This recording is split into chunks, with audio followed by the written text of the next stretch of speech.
السلام عليكم ورحمة الله وبركاته. الحمد لله الذي هدانا لهذا الدين وما كنا لنهتدي لولا أن هدانا الله. أشهد أن لا إله إلا الله وحده لا شريك له وأشهد أن محمدا عبده ورسوله. اللهم صل وسلم وبارك على حبيبنا المصطفى نبينا محمد وعلى آله وصحبه أجمعين. أما بعد، فإن أصدق الحديث كتاب الله وخير الهدي هدي محمد صلى الله عليه وسلم وشر الأمور محدثاتها وكل محدثة بدعة وكل بدعة ضلالة وكل ضلالة في النار. Tuan-tuan yang dirahmati Allah Subhanahu wa taala,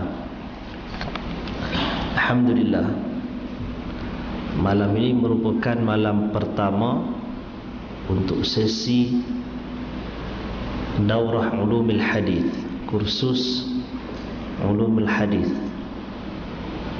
Susah sebenarnya nak dapatkan satu teks, satu muqarrar Ulumul Hadis dalam bahasa Melayu. Yang bahasa Indonesia ada, tapi yang bahasa Melayu belum dijumpai yang sesuai. Jadi Ana masih lagi mencari yang sesuai untuk teks. Kita ambil masa sikit. Cumanya sebagai satu pengenalan terhadap Ulumul Hadis, tuan-tuan yang multazim datang ke dewan ini, yang hadir kuliah-kuliah yang ada, insya-Allah secara amnya ini pada yang sepatutnya sudah ada gambaran tentang ilmu hadis, beberapa istilah dia, tentang kategori dan sebagainya. Itu telah pun tuan-tuan lalui bertahun-tahun lamanya. Cumanya bila disebutkan ulumul hadis, dia tidak seperti subjek-subjek lain yang berkaitan dengan hadis yang kita baca. Kerana ulumul hadis ini ialah suatu ilmu yang telah mensistematikkan perbahasan yang ada, manakala subjek ataupun kitab-kitab hadis yang kita baca itu dia lebih kepada teks hadis dan pengajarannya.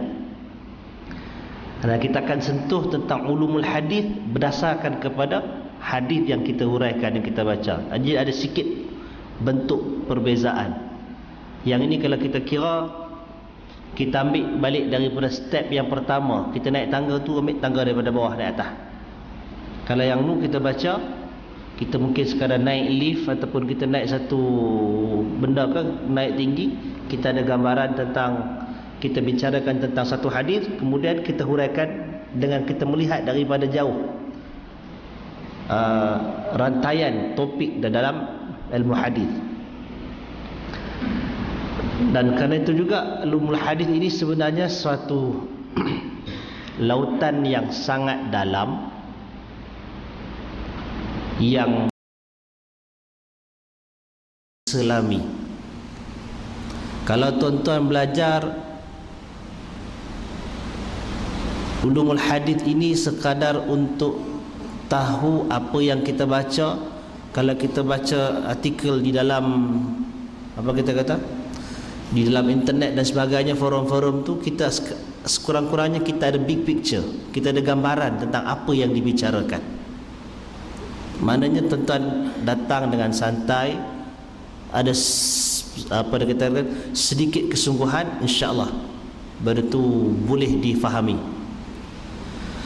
Tapi kalau tuan-tuan datang untuk sangat santai, maka itu akan menjadikan satu pembaziran waktu. Dan kalau tuan-tuan datang untuk menjadikan, untuk menyelaminya,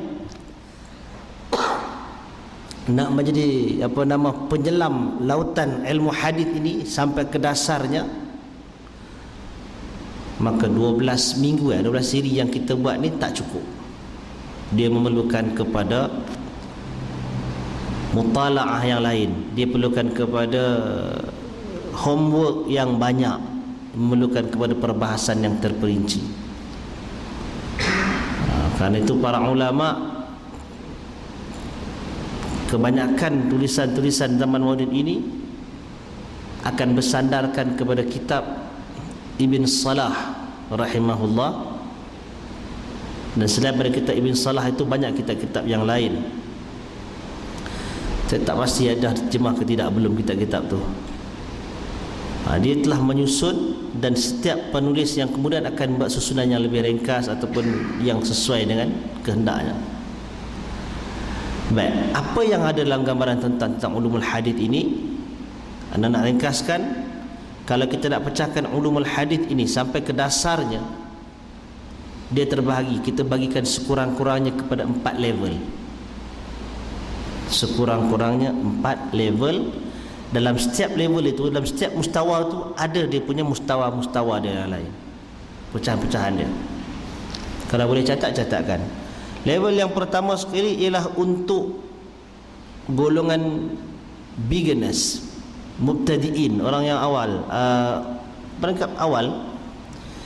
Topik yang kita bincangkan ialah tentang kepentingan ulumul hadis, kategori ilmu yang ada di dalamnya. Pasal namanya pun ulum. Tuan-tuan tahu ulum ni ialah kata jamak daripada ilmun, sains, ilm. Bila dia ulum dia jadi jamak, plural. Bukan hanya ada satu ilmu, dia ada pecahan-pecahan ilmu. Jadi untuk first level ni, kita tahu dalam ulumul hadis ni dia ada beberapa pecahan yang sangat sukar untuk dikuasai oleh seorang individu keseluruhannya. Tapi dia boleh tahu benda tu. Dan semua persoalan dan permasalahan yang ada. Yang tu kita akan insya-Allah tempoh 12 kita punya 12 pusingan ni kita akan cuba betul 12. Kita akan cuba selesaikan sekurang-kurangnya level yang pertama ni kita dah habis. Dan juga level yang kedua, tadi gambaran umum. Level yang kedua ini ialah topik yang kita tahu tadi ni dibincangkan secara terperinci satu persatu. Umpamanya pembahagian tentang hadis. Kita tahu tentang hadis ada pembahagian dia. Nanti kita akan sebut pembahagian dari sudut periwayatan. Dia ada marfu', dia ada mauquf, dia ada mausul, dia ada maqtu', apa semua. Pembahagian dari sudut perawinya, penuturnya. Dia ada hadis kursi, dia ada yang hadis yang bukan kursi. Kemudian pembahagian dari sudut penerimaan dan penolakannya, al-qubul wal-rad. Hadis yang makbul, sahih dan hasan. Hadis yang ditolak ialah hadis dhaif dan hadis palsu. Itu kategori pertama.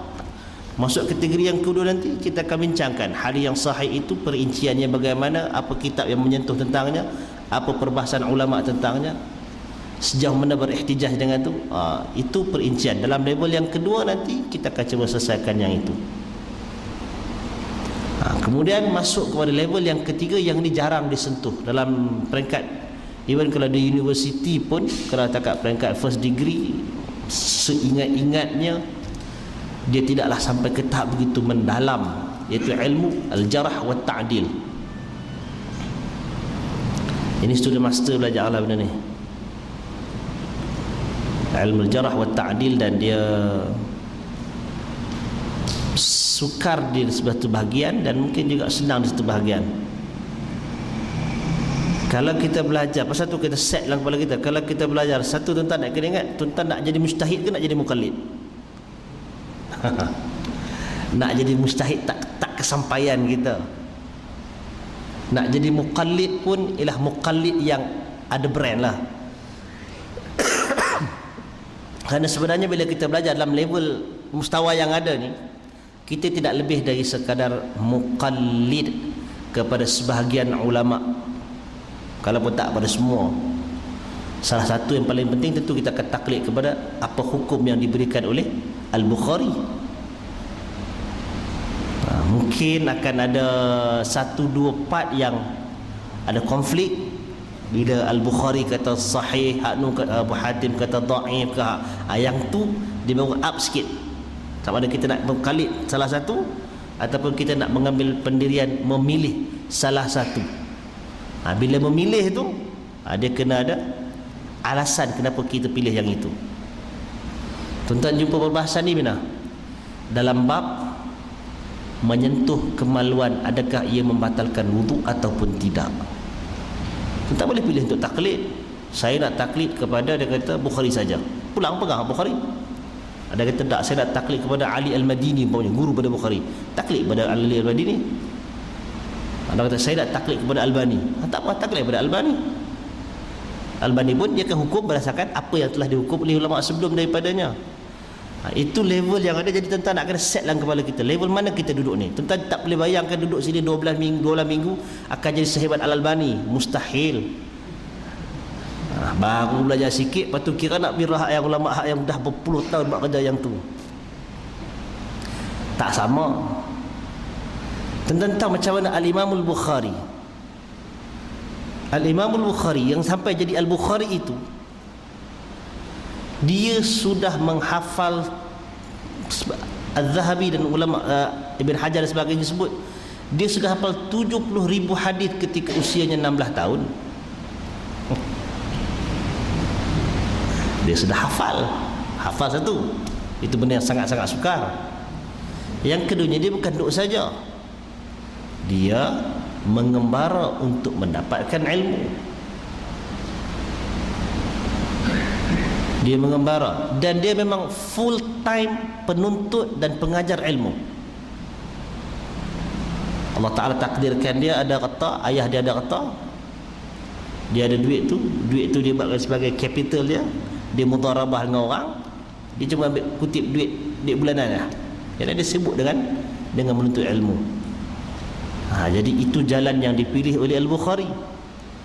Tapi kita ni, kita sebagai part-time student kan, bukan part-time pun, part tu pun mungkin tak kuarter tak berapa punya student kan. Banyak yang kita belajar, banyak yang lupa daripada ingat. Jadi kena set, jangan tinggi sangat cita-cita tu sampai satgi dah khatam ni, kalau Albani punya kepada tolak, jangan macam tu. Setengah orang dia baru belajar baca kitab pun, kitab terjemahan pakai Google Reader je pun, lepas tu baca nota kaki, dia boleh sanggah ulama-ulama yang hebat-hebat dia keluar kenyataan. Jadi itu sangat mengerikan. Jadi harap-harap yang ada di depan ni taklah sampai ke tahap itu. Menyesal mengajar kalau keluar yang anak murid macam tu nanti. Nah? Jadi kena berpada-pada kita sekat diri kita. Bukan tak boleh pergi ke depan. Barangkali ada sebahagiannya yang bermula dengan satu kursus ini, dia ada gambaran awal tentang ilmu hadis, kemudian dia study, dia lebih, mungkin jadi orang yang hebat, insya-Allah benda tu boleh jadi, tak mustahil. Tapi jangan berpada dengan yang ada ni lah. Pasal tu ilmu jarah wa ta'dil ini umpamanya satu ilmu yang agak sangat kritikal bagaimana ulama membincangkan. Dan bila bincang tentang jarah wa ta'dil, jarah tak ada tahu kan, selalu dengar kuliah kan, bila kita mentajrih, kita mengatakan ada defect pada seorang perawi itu, atau kita ta'dil untuk kita mengatakan perawi itu diterima riwayatnya dan sebagainya, dia memerlukan kepada penguasaan tentang sejarah dan biografi perawi tersebut. Dia nama siapa, apa gelaran dia. Pasal Arab ni dia jenis pakai nama Abu belakang kan. Jadi kalau ada Abu, nama kita Abu Naim, ada 10 Abu Naim belakang dalam kawasan tu kan, yang mana satu? Contoh. Jadi nak kena al-jarah wa ta'dil memerlukan kepada ingatan yang kuat. Dan berapa ramai ulama yang hebat-hebat pun tersilap pada 1-2 perawi, menyebabkan dia silap untuk menghukum. Perawi itu dihukumkan sebagai dhaif, Rupa-rupanya bila tengok hak ni bukan perawi yang dhaif, hak ni orang lain, dia tertukar nama. Dia ada tajuk khas pula, orang yang nama anak dengan bapa tertukar. Ada tajuk khas pula tajuk tu. Jadi yang tu tak belajar, insya-Allah itu tak ada belajar lah. Kalau nak belajar kita buat sekali lagi dah, kena pecah double pula yang tu. Baik, yang keempat, mustawa yang keempat ini ialah yang membincangkan tentang perkara yang sangat complicated, dipanggil ilmu ilal hadis. Ilal hadis, defect yang ada pada hadis. Dia bukan nak istilah sebagai defect ataupun tidak, ada sesuatu yang mengguris hadis itu. Barangkali illah itu, dia istilah sebagai defect lah, cacat. Dia tidak mencacatkan kesahihan hadis. Ada illah yang mencacatkan hadis. Ini istilah illah tu nak kena beza. Satu illah dalam ilmu hadis, dia lebih merujuk kepada kecacatan dalam periwayatan, dalam perawi, dalam matan. Kalau illah dalam usul fiqh itu dipanggil sebagai something like sebab, kan?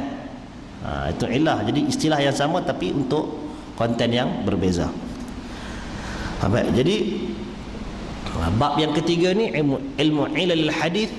Ramai ulama yang terkenal sebagai ulama hadis pun belum tentu dia termasuk di kalangan yang menguasai ilal hadis. Karena itu orang yang belajar, kalau tuan-tuan jadi orang yang belajar, kita akan ada reserve. Bila sekian-sekian ulama ini mengeluarkan satu-satu pendapat, kita takkan semestinya boleh kata oh dia mesti definitely betul 100%, kita kena terima yang tu. Belum pasti. Kerana kalau itu bukan bidang dia, ada orang lain, ada tokoh lain dalam bidang itu, maka kita kena ada pandangan yang berikutnya, ulasan daripada ulama yang lain pula. Itu kita akan jumpa kalau tuan-tuan baca Bulughul Maram, tuan-tuan baca Al-Muharrar, tuan-tuan baca Nailil Awtar dan sebagainya. Ulama akan sebut yang ini sekian-sekian ini padanya ada illah, ataupun yang ini ulama ni kata sahih, ulama ni kata dia mauquf, ulama ni kata dia marfu' dan sebagainya. Itu level yang agak tinggi. Walaupun tuan-tuan akan jumpa benda tu bila kita baca kitab fiqh akhir hadis kan, hadis ahkam dan sebagainya. Tetapi untuk menguasai, dia perlukan satu sistem yang tersusun, dan dia agak complicated, sukar sikit. Kerana itu kalau kita sekadar berpada dengan apa yang dihukum, maknanya kita belum betul-betul menguasai. Kalau sekadar tengoklah siapa yang hukum. Kalau Al-Bukhari menghukum, tak ada siapa challenge, maka itu kita terima. Tapi kalau Al-Bukhari menghukum, tiba-tiba ada challenge daripada ataupun ada sanggahan daripada ulama yang lain, tuan-tuan dah duduk kat level mana dalam menuntut ilmu? Kalau tuan-tuan duduk dalam level yang agak pertengahan, bukan beginner. Kalau beginner ni dia kena ikutlah salah satu tu. Dah belajar, dah tahu selok-belok dia. Ketika itu kita akan melihat di mana hujah Al-Bukhari, di mana hujah orang yang menyanggahinya. Kalau tuan sampai up level tinggi sikit, tuan akan kata betul belah sini, betul belah situ. Itu berdasarkan kepada level menuntut ilmu di kalangan kita ni. Dan dia bukan kerja sehari, itu kerja puluhan tahun. Al-Albani rahimahullah umpamanya, dia bukan 2 hari belajar baca kitab boleh jadi ilmu hadis, ulama hadis tu. Daripada kecil dia duduk di perpustakaan Sulaimaniyah di Dimash itu, Damsyik, pagi sampai ke malam dia jumpa manuskrip yang tidak dicetak lagi, dia baca, dia faham, dia hafal, maka lahirlah seperti Al-Albani. Itu pun dia akan tarik balik 2-3 banyak juga pendapat-pendapat dia yang awal. Bila dia tersedap, oh dia tersilap, dia terkeliru dan sebagainya. Baik, itu mukadimah tentang gambaran apa yang kita nak belajar. Soalan, zaman Nabi belajar ke ilmu hadis ni, ulumul hadis ni? Tidakkah ini satu bid'ah? Ini termasuklah bid'ah. Bid'ah yang mana? Bid'ah hasanah. Kalau kan nak bagi contoh bid'ah hasanah, kita bagi contoh hak ni, bolehlah kita katakan sebagai contoh bid'ah hasanah.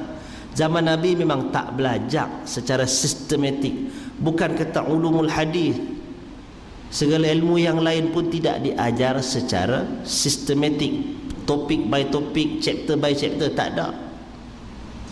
Kerana apa yang ada ketika itu ialah qala Allah wa qala Rasul.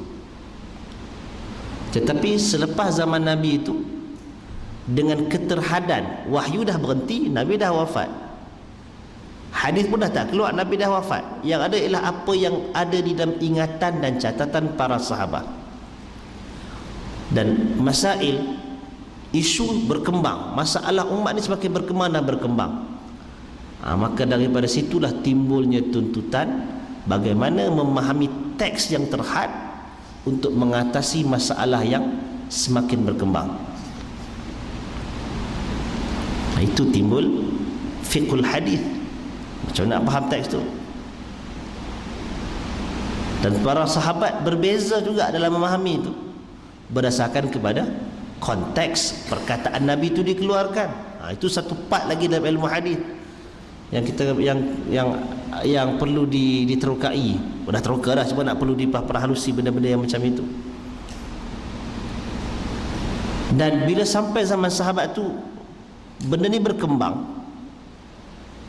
Bila benda ni berkembang, muncul terutamanya pada abad yang ketiga, awal abad kedua dan ketiga, konflik dalam berbagai-bagai bentuk. Konflik yang paling asas ialah perselisihan politik. Bani Umayyah, Bani Abbas. Maka pergeseran itu menimbulkan golongan-golongan oportunis, golongan-golongan jahil, golongan-golongan tukang ampu, kaki kipas. Daripada situlah munculnya hadis-hadis yang tidak pernah didengar oleh sahabat, tiba-tiba keluar hadis tu. Sahabat pun heran, main mana benda ni? Tabi'in, anak murid sahabat pun tak pernah dengar, tiba-tiba ada. Itu bentuk pergeseran. Yang berikutnya ialah pergeseran dari sudut daripada politik, dia berkembang kepada pergeseran agama, kepada pergeseran dari sudut pegangan agama. Lahirnya Syiah, Khawarij, ada Murji'ah. Dan abad yang ketiga tu pesat dengan penterjemahan buku-buku falsafah. Lahirnya golongan-golongan aqlaniyin, rationalism, falsafah. Lahirnya golongan ilmu kalam. Maka muncullah hadis-hadis yang tak tahu mana datang. Daripada situ berkembang, muncul pula satu golongan yang dipanggil al-aqlaniyin, golongan tak ada akal, puak-puak sufi. Hak tu lagi banyak keluar hadis-hadis palsu. Jadi benda tu sangat berkembang, menyebabkan para ulama dalam abad itu seperti Abdullah Al-Mubarak dan sebagainya, dia akan mengatakan apa? Sammu lana rijalakum, namakan kepada kami rijal kamu, perawi-perawi kamu, supaya kita nak tengok, kita nak kenal siapa orang yang beritahu hadis ni. Hang tu aku kenal dah, tapi siapa abang kat hang? Guru aku. Guru hang tu aku kenal, guru dia siapa? Dia baik kat siapa? Semua nak kena cek. Daripada situ dia mula berkembang. Orang catat nama Al-Imam Al-Bukhari umpamanya, dia akan meriwayatkan nama dia panggil apa? Dia kitab dia tentang perawi-perawi, nama perawi saja. Kalau perawi-perawi dhaif saja, dia namakan, dia tulis semua. Itu dilakukan oleh para sahabat kerana tuntutan semasa, dan disiplin itu datangnya daripada sahabat. Disiplin itu datangnya daripada sahabat. Kata Abu Hurairah radhiyallahu an dalam hadis yang diriwayatkan oleh Al-Bukhari, dia kata, "Ma min ahadin min ashabin Nabi sallallahu alaihi wasallam aktsaru haditsan anhu minni illa ma kana min Abdullah bin Amr bin Al-As fa innahu kana yaktubu wala aktub." Ini cerita tentang disiplin sahabat tadi. Disiplin yang diwarisi oleh para ulama tabi'in, datangnya daripada sahabat. Baik, contoh sahabat punya disiplin apa? Kata Abu Hurairah, tidak ada seorang pun di kalangan sahabat Nabi yang lebih banyak meriwayatkan hadis daripada aku, meriwayatkan hadis daripada Nabi lebih dari aku, melainkan Abdullah bin Amr bin Al-As. Kerana sesungguhnya dia menulis sedangkan aku tidak menulis. Nah, daripada hadis ini yang kita boleh faham ialah sahabat cuba mengingat, menghafal apa yang dia dengar daripada Nabi sallallahu alaihi wasallam. Dan dalam ramai-ramai sahabat itu yang paling banyak meriwayatkan ni tuan-tuan, sebenarnya dia ada dua aspek. Satu, dia dengar dari Nabi, dia terima dari Nabi. Yang kedua, proses yang berikutnya dia sampaikan kepada pihak yang berikutnya. Kalau nak kira siapa yang paling banyak dengar dari Nabi, barangkali belum tentu Abu Hurairah.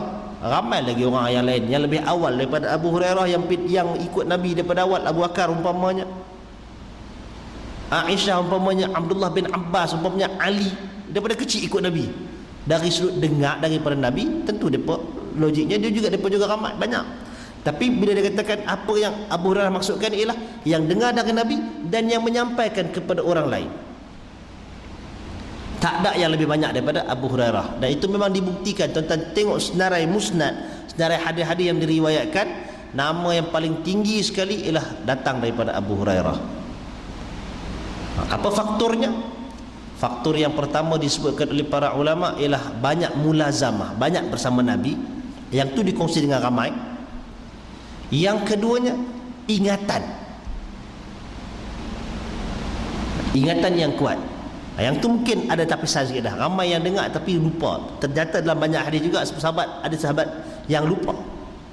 Umar Al-Khattab umpamanya dalam bab ni dia tak tahu, tanya siapa-siapa yang tahu daripada Nabi tentang apa, bab warisan, tentang pusaka kan, sampai Ali datang beritahu dan sebagainya. Jadi ada faktor tak perasan, tak ingat, tak dengar masa Nabi sebut tu. Jadi Abu Hurairah dia dapat yang tu. Dalam sebahagian orang kata dia didoakan oleh Nabi SAW untuk keingatan tu. Faktor yang ketiga ialah dia banyak menyampaikan. Pasal kerja Abu Hurairah, dia bukan petani, dia bukan peladang, dia bukan ahli manajemen, dia bukan tentera, dia bukan apa, dia kerja duduk dengar hak Nabi, belajar ya hafal hak Nabi dan disampaikan kepada orang selepas tu. Jadi itulah orang ambil daripada dia banyak kan.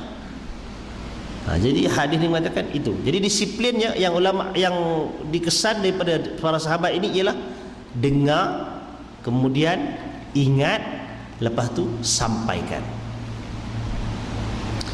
Cuma kata Abu Hurairah yang aku tak boleh challenge, dia kata apa yang ada pada Abdullah bin Amr, pasal dia tulis hak dia dengar dari Nabi. Hak ingat-ingat pasal hak tulis-tulis juga. Jadi dalam faktor yang kedua, ingatan, tadi menangkan Abdullah bin Amr pasal dia menulis.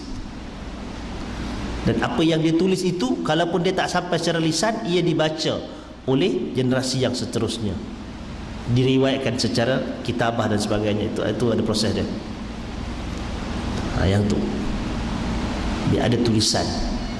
Jadi dia bergantung kepada hafalan, ingatan. Misal ada sahabat yang bila dia meriwayatkan, dia lupa tentang beberapa perkataan. Kalau dia tak membabitkan hukum dan sebagainya, itu tak beri kesan. Tapi kadang-kadang benda tu membabitkan hukum. Kadang-kadang orang perawi tu sebut benda tu sebenarnya yang orang lain tak kata lagu tu, orang lain kata macam lain, dia seorang kata macam tu.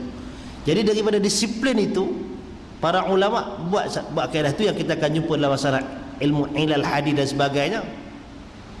Pasal apa dalam ramai-ramai anak murid Abu Hurairah ni, seorang ni riwayat macam ni, hak tujuh lain riwayat macam lain. Nak terima yang mana? Itu disiplin. Ilmu tu, walaupun kita kata ilmu ni disusun, sebahagian ulama kata siapa, Rama Hurmuzi kan, antara yang awal. Tetapi daripada disiplin sahabat tadi, kemudian apa? Ada hadis yang Umar Al-Khattab radhiyallahu an petikaikan bila Abu Hurairah umpamanya menyatakan tentang man qala la ilaha illallah dakhala al-jannah. Siapa yang ucap la ilaha illallah dia masuk syurga kan. Umar suruh dia buat apa? Datangkan saksi. Buktikan benda tu. Jadi perlakuan-perlakuan sahabat itu menunjukkan ada disiplin di dalam meriwayatkan hadis. Jadi kerja ulama yang kemudian ni ialah menyusun dan mengatur setiap takrifan, setiap pengaturan dan kategori yang dilakukan itu ada asasnya daripada pengamalan dan penghayatan sahabat. Itu indahnya tuan-tuan, ilmu Islam ini kalau kita katakan definisinya, kenapa didefinisikan macam itu? Dia bukan datang secara begitu saja, dia datang dengan dalil. Kenapa dikaedahkan begitu? Karena dalil menunjukkan kaedahnya begitu.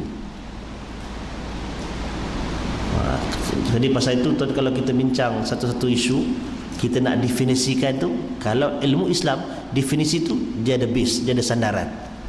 Kalau ilmu yang lain barangkali itu berdasarkan kepada ijtihad, pandangan ilmuwan dan sebagainya. Tetapi dalam bab yang ini dia ada. Kenapa hadis yang sahih itu kena begitu sekian-sekian sifatnya? Kerana tadi bagaimana para sahabat umpamanya suruh datangkan saksi, elakkan kekeliruan, kawan ni syak, kawan ni silap dengar umpamanya. Itu disebutkan. Baik. Jadi dalam zaman sahabat Nabi ini, kalau kita katakan ulama, para sahabat hafal, catat dan sampaikan, dan akan ada ketika-ketika yang agak kritikal diminta untuk datangkan bukti. Kalau tuan-tuan barangkali masih ingat belajar ulumul tafsir, ulumul Quran, dalam bab pembukuan Al-Quran, Mu'adz bin Jabal, Ubay bin Ka'ab dan yang lain-lainnya, Mu'adz bin Jabal sebagai ketua, setiap yang datang untuk menyerahkan manuskrip ataupun tulisan lembaran Al-Quran yang dia bawa, dia mesti datang bersama dengan 2 orang saksi untuk membuktikan apa yang dia tulis itu betul-betul ayat Quran. Itu ayat Quran. Dengan hadis Nabi tadi, ada ketikanya bila ada sedikit keraguan akan didatangkan saksi. Selebihnya, kalau dalam suasana yang biasa, orang terima periwayatan walaupun seorang. Itu ada part dia. Itu dalam ilmu hadis dia ada khabar mutawatir dan khabar ahad. Boleh tak terima riwayat seorang untuk menyatakan hukum dan sebagainya. Ternyata dalam sudut dalil dalam banyak hadis menunjukkan Nabi menghantar seorang sahaja wakil, seorang sahaja sahabat untuk menyampaikan agama. Maka daripada situ kebanyakan ulama ahli sunnah wal jamaah berpegang bahawasanya khabar ahad, khabar daripada seorang boleh diterima dengan syarat yang ditentukan lepas tu. Jadi macam mana perbahasan itu timbul? Kerana ada pertikaian. Macam mana diselesaikan? Refer balik kepada dalil yang berlaku di zaman sahabat, zaman Nabi dan sahabat. Baik. Kemudian di zaman seterusnya, zaman tabi'in. Di zaman tabi'in ini sahabat-sahabat dah meninggal dunia. Maka bimbang. Bila kebimbangan ialah tidak ada orang lagi yang menghafal. Ada penama main source tu, sumber utamanya tu, orang-orang yang mendengar dari Nabi tu dah tak ada. Yang ada ialah sumber yang berikutnya, orang yang ketiga dah. Jadi kerana atas kebimbangan itu, Khalifah Umar bin Abdul Aziz rahimahullah umpamanya telah mengarahkan sebagaimana yang disebutkan kepada dalam riwayat Al-Bukhari, Umar bin Abdul Aziz menghantar surat kepada Abu Bakar bin Hazm. Dia kata, unzur ma kana min hadithi Rasulillah sallallahu alaihi wasallam faktubuhu fa inni khiftu durusal ilmi wa dhahabal ulama. Dia kata kepada salah seorang daripada tokoh yang ada ketika itu, pimpinan yang ada ketika itu, dia kata, tengok apa yang ada daripada hadis Rasulullah. Pasal apa?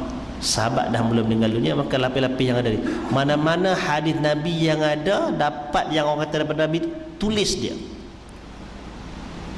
Pasal dia kata, aku takut ilmu ni berkurang dengan bila hadis tu orang dah tak hilang, maka ilmu tu hilang. Dan aku bimbang akan matinya ulama. Bila mati ulama, siapa nak waris lepas tu? Benda tu duduk dalam kepala ulama, anak murid tak hafal, tok guru yang hafal, tok guru tu mati, hafalan tak sampai. Jadi cara penyelesaian dia, tulis. Sama pendekatan macam yang dicadangkan oleh Umar Al-Khattab kepada Abu Bakar As-Siddiq apabila qurra, orang yang hafal Quran, mati syahid ramai ketika perang Al-Yamamah. Baik.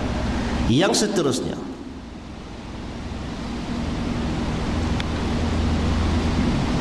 waktu tu memang tak familiar penulisan dalam bentuk yang proper, yang banyak tak familiar. Maka para ulama ketika itu baru bermula untuk menulis. Yang timbul selepas itu ialah zaman tabi'in. Barulah ulama mula menulis secara pesat. Maka kita lihat di Mekah ada Imam Abdul Malik bin Abdul Aziz bin Juraij, adanya kitab tulisan, ada Muwatta Imam Malik di Madinah, adanya tulisan Abdullah bin Al-Mubarak, adanya As-Sufyan Al-Thawri di Kufah, ada Al-Auza'i di Syam, baru menulis hadis-hadis Nabi. Itu pun dia tulis golongan ni, dia tulis hadis Nabi, fatwa-fatwa Nabi, tulis bersama dengannya fatwa sahabat berdasarkan hadis itu, dan fatwa ulama tabi'in, dia bercampur. Still ada percampuran, maknanya tak solid. Yang qala Rasulullah tu tak solid. Selain daripada qala Rasulullah, ada juga qala sahabah, ada juga pandangan imam. Ini terdapat dalam Muwatta dan sebagainya. Itu zaman tabi'in. Kemudian lepas daripada zaman itulah, maka para ulama mula pesat menulis mengikut kategori hadis, menulis mengikut tajuk-tajuk hadis, dan ada yang menulis mengikut siapa perawinya di kalangan sahabat. Tulis. Dan semua bentuk penulisan itu ialah dalam bentuk menghimpunkan. Bila menghimpunkan, di situ akan timbul sedikit perbezaan. Kerana tabi'in tidak maksum, ulama tabi'in pun tak maksum, kawan yang menulis pun tak maksum. Jadi fatwa sahabat sepasal tadi, bila hadis itu dihimpunkan, maka di situ ada hadis yang dipertikaikan oleh sebilangan dan diterima dan sebagainya. Ulama-ulama Kufah umpamanya banyak menolak riwayat yang sampai kepada mereka atas dasar orang Kufah ni banyak kaki burung, orang di Kufah. Jadi hadis yang diterima selepas dia buat satu selection, bila hadis banyak sangat, tengok sebahagian tu bercanggah dengan nas Quran, sebahagian tu nampak macam ada tak kena, jadi dia reject benda-benda macam ni, kesilapan perawi dan sebagainya. Baik. Jadi itu gambaran tentang perkembangan penulisan. Jadi penulisan ketika itu adalah bentuk penulisan hadis. Tulis satu apa yang Nabi sebut, himpun apa yang ada, tulis sekali dengan fatwa sahabat dan fatwa ulama tabi'in. Satu bentuk. Tulisan yang kedua berdasarkan siapakah yang merawikan hadis tersebut di kalangan sahabat. itu dipanggil Al-Musnad. Imam Ahmad umpamanya dengan musnad dia akan sebut apa yang Aisyah riwayat satu bab, Aisyah punya. Apa yang Ibn Abbas punya satu bab. Dia tak kategorikan berdasarkan topik, bab-bab fiqh dan sebagainya. Datang Al-Imam Al-Bukhari, sebelum daripada itu ada juga yang lain, mula menyusun kitab hadis ini berdasarkan kepada topik. Bermula daripada topik akidah. Kalau Sahih Bukhari daripada awal turun wahyu, mai kepada kitab ilmu. Lepas tu dia mula bab kitab bab bersuci, bab solat, naik terus sampai bab jihad, apa semua sampai ujung sekali. Bab kelebihan sahabat dan sebagainya. Itu susun ikut topik. Dah ada perkembangan. Dan dalam bentuk himpun. Al-Imamul Bukhari ialah orang sebelum Imam Bukhari, Al-Imam Syafi'i, dia keluarkan kenyataan tidak ada kitab yang lebih sahih selepas kitab Allah melainkan Muwatta, Imam Malik punya. Lepas Imam Malik duduk di Madinah, diterima daripada tok guru dia, tabi'in, atas daripada itu dah sahabat dah, nak lari ke mana kan. Jadi melainkan cuma di situ ada fatwa-fatwa imam dan sebagainya. Jadi tak solid 100% hadis kategori marfu' yang kita akan belajar. Mai Al-Bukhari selepas daripada zaman Imam Malik, zaman Syafi'i, ada Imam Ahmad bin Hanbal kan. Betul, ada Imam Al-Bukhari. Imam Bukhari ni salah seorang murid Imam Ahmad bin Hanbal. Dia asasnya ialah, kalau ikut ceritakan penulisan Sahih Bukhari-nya, dia bermimpi dia apa? Halau lalat daripada Nabi ya. Dia membersihkan. Bila dia bangun daripada tidur, tanya kat mimpi itu apa maksudnya, maka kau itu kata engkau akan menyaring hadis-hadis Nabi SAW. Sebelum daripada itu pun sebenarnya di kalangan guru-guru dia sudah ada yang mengeluarkan keluhan, alangkah baiknya kalau ada orang yang boleh menulis yang menghimpunkan yang sahih sahaja daripada Nabi. Pasal apa? Bila mai kat depan hadis ni, okey terima. Mai hadis ni hadis kita tolak. Mai hadis ni hadis kita tolak. Yang ni kita terima, kita tolak. Jadi orang tulis macam-macam, kerja tak tolak-tolak. Jadi kena ada satu orang yang tulis hak sahih saja. Maka daripada situlah ada rangsangan kepada Al-Bukhari, dia tulis, dihimpunkan hadis-hadis selepas dia saring dengan begitu ketat. Jadi semua hadis tu dia bawa, dapat dia siap tulis dalam masa berbelah tahun, dikemukakan kepada guru-gurunya dalam ujian dan sebagainya. Kata Ibn Hajar, ada 4 hadis yang dipertikaikan daripada banyak-banyak tu. Walaupun selepas tu ada lagi orang lain kritik dan sebagainya, tapi di kalangan gurunya tu yang disebutkan ada 4. Dan Ibn Hajar ataupun pengkaji yang lain kata, bila orang kritik Al-Bukhari, maka pendapat yang kuat adalah pendapat Bukhari. Secara umumnya begitu kaedah. Itu zaman Bukhari. Kemudian diikuti jejaknya oleh Muslim.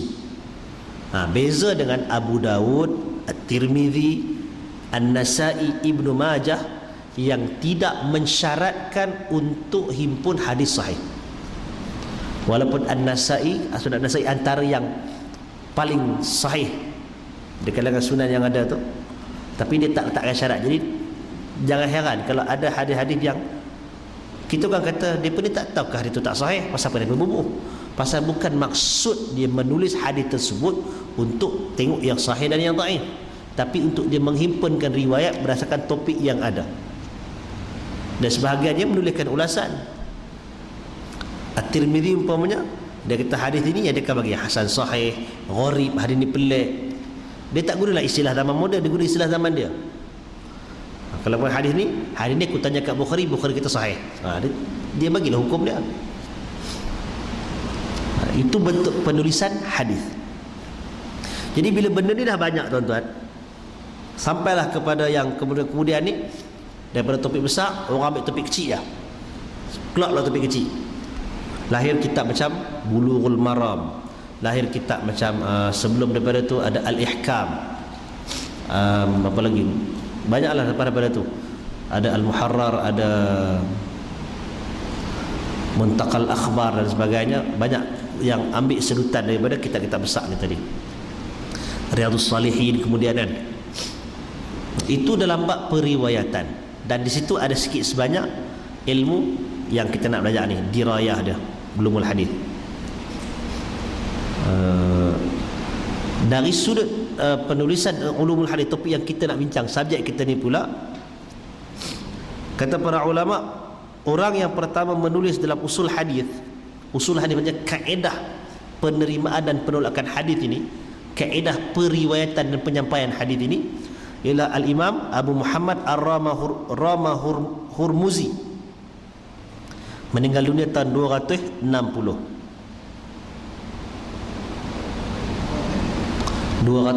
Hijrah. Itu orang yang pertama menulis dalam bentuk yang lain, angle yang lain tentang hadis. Yang kita cerita awal tadi sudah cerita sebagainya, apa yang dikhabarkan Nabi sebut, kutip semua. Yang ini dia ambil angle macam mana orang yang bermuamalah, berinteraksi dengan kitab-kitab hadis itu tadi, apa disiplin dia, apa teras dia, macam mana cara nak dengar riwayat, macam mana cara nak menyampaikan riwayat, umur berapa yang boleh dikirakan kalau dia dengar, dia sampai kita boleh terima. Disiplin dia. Dari yang paling awal yang Rama Hurmuzi, Al-Hasan bin Abdul Rahman bin Khallad. Kita ada Al-Muhaddithul Fasil Bainar Rawi wal Wa'i. Kitab ni, tapi dia tak mencakupi seluruh topik. Topik yang ada zaman moden ni dia tak cakup semua. Ada bab-bab yang dia cerita detail, ada bab yang dia akan sebut sikit je. Selepas daripada itu datang Al-Imam Al-Hakim An-Naisaburi, Abu Abdullah Muhammad bin Abdullah. Ini ialah orang yang mengarang Al-Mustadrak ala As-Sahihain. Maksud Al-Mustadrak ini apa? Apa nama Mustadrak ni? Tampung, menampung apa yang ada dalam Sahih Bukhari dan Muslim. Maksudnya apa? Al-Bukhari dia keluarkan satu disiplin untuk terima satu-satu riwayat, Muslim pun ada satu disiplin, tetapi ada hadis yang ikut disiplin mereka tapi mereka tak bubuh dalam Sahih, dalam kitab Sahih Bukhari, Sahih Muslim. Ada hadis yang tertinggal kat luar ni. Jadi Al-Hakim dia kutip hak tertinggal itu, dia bahas tu buku pula. Hak ni kalau kira betul-betul ikut dah syarat Bukhari, ikut syarat Muslim atau syarat kedua-duanya, tapi dia pun tak bubuh, jadi kubuh tu. Al-Hakim yang sama, dia yang meninggal dunia tahun 405 Hijrah, dia telah mengarang satu kitab yang dipanggil Ma'rifatu Ulumil Hadis, pengetahuan tentang science of hadis, pengetahuan tentang ulumul hadis. Kitab yang sangat hebat sebenarnya, walaupun kata para pengkaji dia tulis kitab tentang kaedah ni hebat, tapi bila dia praktik kat Mustadrak tadi ni, dia tertinggal banyak benda juga. Dia tak buat hak yang dicadang tu, dia tak buat, terlepas juga. Pasal tu dalam Al-Mustadrak tu, walaupun dia kata sahih, tetapi ulama yang datang kepada kita tak sahih tu, tak ikut syarat Bukhari. Nampak? Dah ramai bukan Al-Hakim seorang yang tulis kaedah macam-macam, tapi dalam praktik dia tak ikut apa yang dia buat. Ibn Khaldun pun dalam bidang tarikh, bidang sejarah kan, dia ada kitab yang sangat hebat, Muqaddimah. Dia dia cerita tentang bagaimana disiplin penulisan sejarah dan sebagainya. Tentang kitab dia sendiri, kitab sejarah yang dia tulis pun dia tak ikut apa yang dia cadangkan. Pasal ialah teori kita mencadangkan lain, bila kita tulis tu kadang-kadang banyak terlepahan. Dia ada unsur-unsur yang lain, faktor-faktor lain. Cumanya kata Ibn Hajar Al-Asqalani, kitab Al-Hakim ni dia tak susun elok-elok, tidak tersusun, dan itu memang tabiat zaman dulu. Tulisan tu tidak dalam bentuk suatu topik ikut sekuen dia, tak ikut. Bukan kata ilmu hadis saja, dalam ilmu-ilmu yang lain pun dia tak ikut dia punya urutan yang sama. Kalau kita tengok kitab usul fiqh umpamanya Ar-Risalah karangan Al-Imam Asy-Syafi'i, itu kira yang sangat hebat. Pasal di zaman itu orang tak tulis pun tentang usul fiqh, dia tulis dan dia susun elok dah. Bukan tak ada orang tulis sebelum dia, ada. Abu Yusuf tulis Al-Kharraj, dah sebut dah tentang usul fiqh tu, tapi terabuk lah. Jadi Asy-Syafi'i dia susun elok. Mai orang kemudian susun lagi di atas susunan Syafi'i sampai jadi lebih cantik. Itu usul fiqh dalam bab ulumul hadis ini. Al-Hakim An-Naisaburi ni dia tulis seelok dah, tapi dia tak susun. Susunan dia tu tidak betul menarik. Jadi untuk orang yang belajar ilmu level macam kita ni, dia susah nak tangkap. Kemudian datang yang berikutnya, yang meninggal dunia tahun 430, Al-Imam Abu Nuaim Ahmad bin Abdullah Al-Asbahani.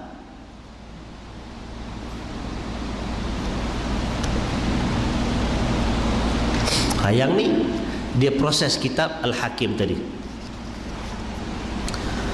Sebahagian daripada kitab ni duduklah manuskrip. Ada yang sedang dicetak dengan kajian PhD, kajian apa semua, part by part kan, dalam bahasa Arab. Bila terjemah bahasa Melayu tak tahulah kan. Bila kita tak dapat manfaat pun tak tahu. Datang Al-Khatib Al-Baghdadi yang meninggal tahun 463. Dia tulis pula satu lagi kitab dipanggil dalam bab usul kaedah meriwayat ni, yang dipanggil Al-Kifayah fi Ma'rifati Usuli Ilmi Riwayah. Satu maklumat yang cukup pada pengetahuan tentang asas-asas ilmu riwayat. Dan dia juga ada kitab tentang adab riwayat hadis.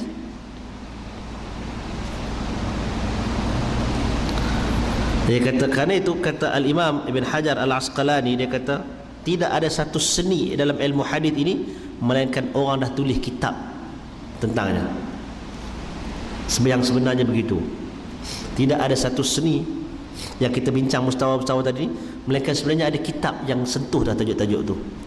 Cuma lagi kita cuma perlu untuk mentelaah benda tu, dan dia sangat sukar.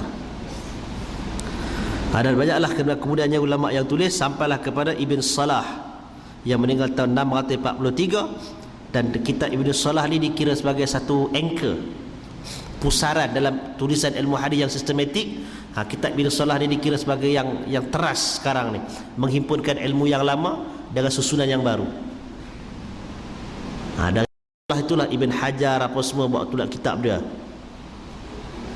Apa nama? Al-Iraqi, As-Suyuti, An-Nawawi sendiri sebelum tu, sampai kepada Al-Qasimi di Syria dan sebagainya. Itu kitab-kitab ilmu hadis yang ada. Dan sampailah kepada kitab yang moden yang kita tengah cari, ada tak dalam bahasa Melayu? Sampai lah tak jumpa lagi. Baik. Jadi tuan-tuan yang dirahmati Allah Subhanahu wa taala, itu serba sedikit perkenalan. Mungkin tuan-tuan rasa belajar apa, tapi itu gambaran nak habaq lalu, itulah gambarannya yang ulama tulis. Kesimpulan hujung tadi ni apa?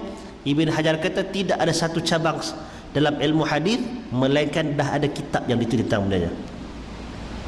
Cuma sama ada dia terperinci atau secara umum, itu bergantung. Dan setiap zaman akan ada orang yang menulis dengan dia menyusun dalam bentuk dan kaedah yang sesuai dengan zaman dia. Jadi itu saja yang boleh disampaikan kepada tuan-tuan. Aqulu qawli hadza wa astaghfirullahal azim li wa lakum lisairil muslimin wal muslimat innahu wal ghafurur rahim. Assalamualaikum warahmatullahi wabarakatuh.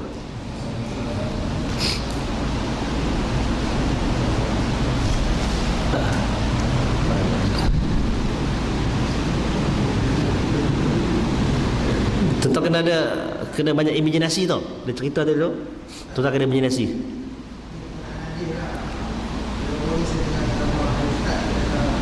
Hakim yang sahih dengan tiga semayang katakan mazhab Hanafi wajibkan bayar fidyah sebelum bayar. Dia kata dia tersayat, saya tak tanya ahli. Barangkali dia terima hadis itu dalam mimpi. Pasal mazhab Hanafi yang kata ada fidyah pun tak kata ada hadis. Jadi orang tu yang sebut macam tu, dia tak baca kitab hadis satu, dia tak tahu ilmu hadis yang kedua, dia tak baca pun kitab mazhab Hanafi yang sebut tentang benda tu. Jadi cerita-cerita temberang belaka. Wallahu a'lam.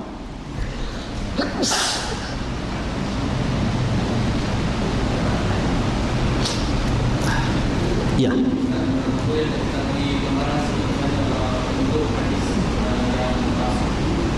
Bentuk hadis yang palsu. Sebenarnya ulama-ulama dalam bab itu kan himpunkan hadis yang sahih satu bab macam Al-Bukhari buat. Lepas daripada itu ada yang himpunkan hadis-hadis yang dia kata palsu. Dan palsu ni pula bukan semestinya directly satu tu palsu terus. Dia mungkin jalan yang diterima oleh ulama tu jalan ada kadzab, jadi dia palsu. Mungkin ada jalan lain yang lebih kuat, dia tak sampai palsu, dia dhaif umpamanya. Sampailah kepada Al-Imam Ibn Qayyim rahimahullah, dia buat kaedah. Pasal kalau nak himpun hadis palsu ni berlambak. Zaman orang reka hadis palsu, tak timbul cerita selipar Nabi. Kat Melayu ada. Dia kita hadis palsu juga tu. Tak timbul cerita kayu koka. Ada juga kan. Jadi dengan kitab Al-Manarul Munif fi Sahih wa Dhaif, Ibn Qayyim rahimahullah, dia buatkan kaedah. Dan kaedah tu juga termasuk dalam seni ilmu hadis yang kita akan belajar dalam part yang kedua nanti. Wallahu a'lam. Ada yang lain? Hadis yang Rasulullah pegang, ada kalanya dia tak begitu. Lepas tu dia kata dapat hadis daripada Sayyidina Ali kepada baik, wallah ta'ala alam. Statementnya bukan ada kalanya dia tak setuju. Memang dia tak terima langsung semua hadis yang dipegang oleh ahli sunnah wal jamaah, melainkan yang dia boleh guna hujah balik belah dia. Itu Syiah. Saya tanya Syiah sendiri macam tu tak? Pasal apa? Pasal dia dah tolak semua sahabat, melainkan hanya beberapa belah orang. Jadi semua sahabat yang dia tolak tu, itulah yang banyak riwayat, itu semua dia tolak. Dan ada riwayat yang datang daripada sahabat yang dia terima pun, bila tak sama dengan apa yang dia mahu pun dia tak terima juga. Dia kata tu oleh sunnah tipu. Jadi statement yang betulnya ialah tidak ada satu hadis yang dipegang oleh ahli sunnah wal jamaah yang diterima oleh Syiah, melainkan yang dia nak guna berhujah hadis hukum belah dia. Itu saja dia buat. Itu yang digunakan oleh Syiah dan Al-Mutasyayyi'. Wallahu a'lam.